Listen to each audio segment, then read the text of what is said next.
Rear rim is oxidized from the outside. You see, this is very deep in the aluminum. So we decided to change them, and we got these bartubless rims.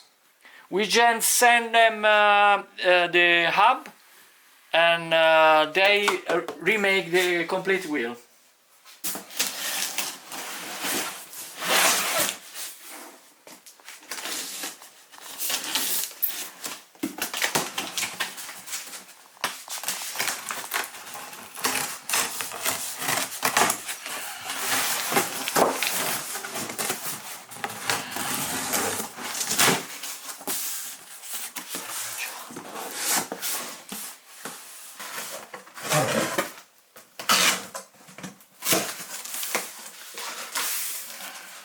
Rear wheel